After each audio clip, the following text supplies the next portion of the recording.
أشرف الأنبياء والمرسلين سيدنا ومولانا محمد وعلى آله وصحبه أجمعين. أما بعد، hadirin rahimakumullah, usikum wa nafsi bitaqwallah. Qala Allah Ta'ala fil Qur'anil Karim, wa man yattaqillaha yaj'al lahu makhraja wa yarzuqhu min haitsu la yahtasib. Hadirin rahimakumullah, assalamualaikum warahmatullahi wabarakatuh. Alhamdulillah, summa alhamdulillah, Allah subhanahu wa ta'ala masih berikan taufiknya kepada kita. Allah takdir kita, Allah gerakkan kita dari tempat tinggal kita masing-masing, dikumpulkan di salah satu tempat semoga Allah selalu muliakan ini, Dusun Pulurejo, Desa Sawahan, Kecamatan Sawahan, Kabupaten Madiun, dalam rangka aktivitas kita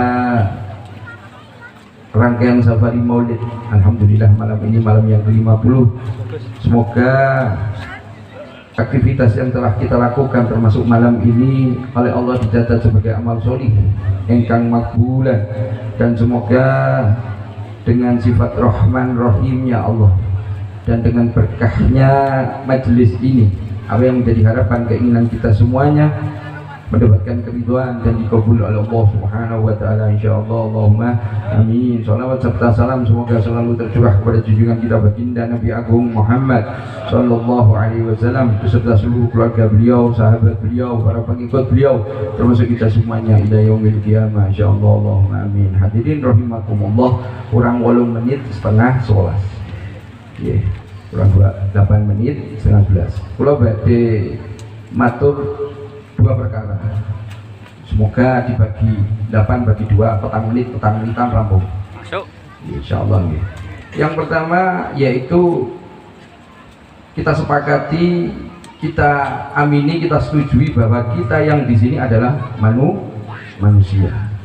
Allah mengatakan wa ma khalaqtul jinna wal insa illa liya'budun. Jadi Allah menciptakan kita, Allah menciptakan jin illa liya'budun, hanya untuk tanpa terkecuali untuk beribadah. Itu harus kita pahami dulu, bahwa kita manusia itu kewajibannya kepada Allah untuk ibadah. Ya, nanti kalau ada yang bertanya, lu mosok ibadah lawasi urip gur ibadah tok, 24 jam ibadah tok, 7 dino 30 siji dino setahun ibadah sampai tutup usia. Kalau kita pegang ini tadi, wa ma khalaqtul jinna wal insa illa liya'budun, mau tidak mau ya harus kita lakukan. Pahami dulu ini, bahwa kita sebagai manusia diciptakan oleh Allah, dan juga bangsa jin diciptakan oleh Allah untuk beribadah. Kemudian yang kedua yang perlu kita harus tahu dan kita harus paham, apa? Ada satu makhluknya Allah yang diberi nama iblis. Iblis itu punya visi dan misi. Misinya iblis adalah mengganggu daripada manusia, seperti yang tadi saya katakan. Mengganggu apa? Ya ibadahnya manusia. Sehingga ketika manusia ini ibadah, bagaimana iblis memikirkan strategi, memikirkan cara agar anak keturunan Nabi Adam ini tadi, ya, nilainya zonglul, tidak punya bernilai daripada ibadah yang dilakukan, tidak ada nilainya. Nah, itu harus juga kita paham. Jadi ketika kita paham, oh bahwa Allah ciptakan saya untuk ibadah, kita berusaha sekuat tenaga untuk melaksanakan itu tadi. Kemudian kita harus tahu bahwa ibadah kita itu harus bernilai. Sedangkan ada faktor eksternal, faktor di luar daripada kita, ada pihak yang sangat tidak bertanggung jawab yang ingin merusak daripada nilai ibadah yang kita lakukan. Pun paham mboten iki?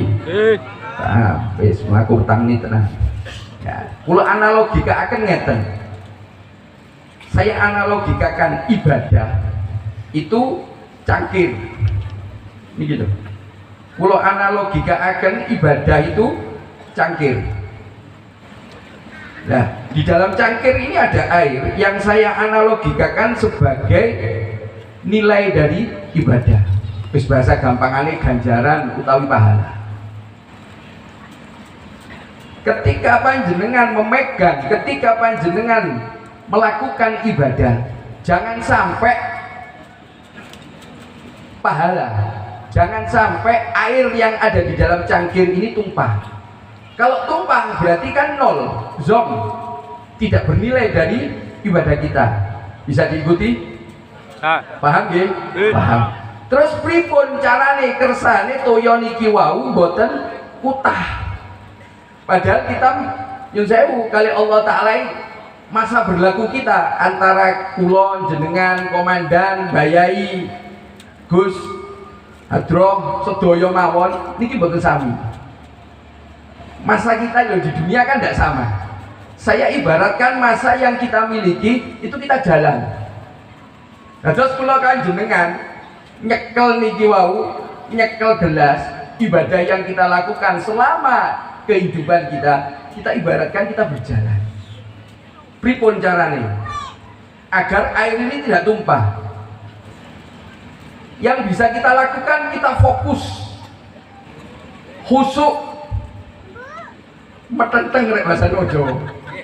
Nggih. Wonten lho sing mastani khusuk niku napa lho? Iki lho wis gak khusuk kula. Akhirnya kutak kabeh iki wae. Sebabnya apa? Ndak fokus. Nyekel mie nyokok gelas juga fokus. Agar kita bisa fokus bagaimana? Kita perhatian kepada cangkir ini. Bagaimana upaya kita cangkir ini tidak bergerak sehingga tidak tumpah. Ketika kita ibadah, kita fokus sama ibadah kita. Kalau analogika akan malih. Ini tadi Allah berikan contoh sama kita. Apa saya omongkan, Allah sudah, menurut saya Allah sudah memberikan contoh. Apa? Tadi kita mengalami ada gangguan sound system. Ngapunten Pak, sound system ya jangan tersinggung. Jenengan tak damel contoh rek jenengan ikhlas, gak loro ati, insyaallah ganjarane gede. Insyaallah lho. Jenengan dados asbab soalnya kurang 2 menit. Nah, gitu. Ya. Ketika kita tadi terganggu, mohon maaf. Mikir vokalnya juga. Kalau hati kita terganggu, berarti kita nggak fokus. Nggak fokus sama apa ini? Mulut ya gitu saja. Kita fokusnya kepada siapa? Kepada sound system. Hadrone gak kayak biasane, gak cocok belas sih. Kenapa? Karena kita nggak fokus sama maulid, fokusnya sama hadron. Di dalam maulid ada bacaan sholawat, di dalam maulid ada pujian kepada baginda Nabi Muhammad SAW. Di dalam maulid ada bacaan Al-Quran. Kalau kita fokus sama maulid, banutuke gawe ember, banutuke damel sapi tunggalane sing iso ditutuk. Kita fokusnya sama ini, tidak jadi soal. Maka fokus dulu. Fokus. Nah, di dalam fokus itu ada banyak cara untuk bisa kita fokus. Bagaimana? Itu yang saya ibaratkan adalah ilmu. Jadi harus kita tahu, biar tangan kita tidak bergetar, bagaimana caranya. Itu yang saya ibaratkan ilmu. Jadi ibadah yang kita lakukan, insya Allah akan berkualitas tinggi. Kalau kita sudah paham. Paham apa? Yang pertama, Allah ciptakan kita untuk apa? Untuk ibadah. Kita tahu itu, kita lakukan. Belajar di sini. Enggak ujuk-ujuk, ya memang ada sebagian 1, 2, atau 3 orang yang Allah sudah takdir ketika dia melakukan ibadah sudah istimewa. Salah satu contoh saya bertiga, Imamul Haddad Sohib Rotib. Beliau beribadah mulai dari kecil, belum balik itu. Padahal dalam keadaan terbatas, tidak bisa melihat. Sudah biasa melakukan setelah pulang dari madrasah. Ketika pulang dari belajar dari tempat gurunya, beliau mampir di masjid, beliau mampir di musola, sholat 200 rakaat. Masih kecil, riwayat ada mengatakan 6 tahun.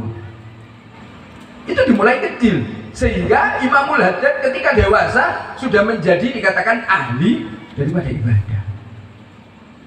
Sama dengan ini tadi saya analogikan. Kalau kita tidak pernah fokus, maka kita akan kesulitan. Makanya belajar, terus belajar. Itu bisa kedino. Mindset kita harus kita rubah. Kalau kita nyaman dengan hadroh, ya kalau tidak ada hadroh, maulid tidak nyaman. Kalau kita nyaman dengan mujiznya gak teko, bulor weteng, wiki dan itu dan lain sebagainya, kita tidak nyaman. Tapi kalau nyaman dengan maulid, Ya Rabbi sholli ala Muhammad. Hati kita berkata, kalau kemarin saya katakan al-imdadnya kita mendapatkan al-imdad daripada Allah Subhanahu wa taala. Bahadoy gak enek, bangun siti gak enek, wayang maca maulid ketika mendengar ya Rabbi sholli ala Muhammad, hati kita bergetar. Itu butuh proses, itu belajar. Gimana? Ya, saya katakan kita saat ini safari, berapa tahun yang lalu saya katakan safari maulid merupakan madrasah bagi kita, tempat belajar kita. Mubalek menyampaikan apa? Anda dengarkan di situ. Anda pelajari, Anda laksanakan. Karena ilmu tidak akan ada manfaatnya, mohon maaf tanda kutip, tidak ada manfaatnya ibarat orang mendengarkan ilmu tapi tidak dilakukan. Saya diibaratkan para ulama pohon yang tidak ada buahnya, tidak ada manfaatnya. Ayo, makanya tidak apa-apa Anda datang bawa buku, lebih baik di situ. Buku punya tulisan ditulis ini. Oh cah kai ngomongi kai. Oh mubalek ini yang disampaikan ini. Kita punya itu. Makanya saya katakan madrasah di sini. Meskipun mek 8 menit wis kita ini. Nah, lebih 2 menit toh. Ya, insyaallah. Ya, Mbah, mohon maaf ya Sohibul Bait. Ini waktunya hanya sebentar. Insyaallah tidak akan mengurangi. Saya harap kepada Allah Subhanahu wa taala, saya mohon kepada Allah Subhanahu wa taala kita semuanya yang hadir di majelis ini terkhusus minal muslimin wal muslimat, Allah berikan kefahaman dengan sebenar-benarnya dan sebaik-baiknya kefahaman tentang agamanya Allah, tentang kasihnya Allah baginda Nabi Agung Muhammad Shallallahu Alaihi Wasallam. Lain waktu kalau saya ditakdir lagi oleh Allah untuk bisa berbicara di panjenengan akan saya sambung. Saya ingin sebenarnya tadi ingin bahas masalah adab di dalam bermajelis, tapi berhubung waktunya tidak cukup, ya saya mohon dimaafkan kelebihan 3 menit atau 4 menit. Saya minta ikhlasnya, dimaafkan banyak kesalahan. Alafu minkum. Wassalamualaikum warahmatullahi wabarakatuh. Waalaikumsalam warahmatullahi wabarakatuh.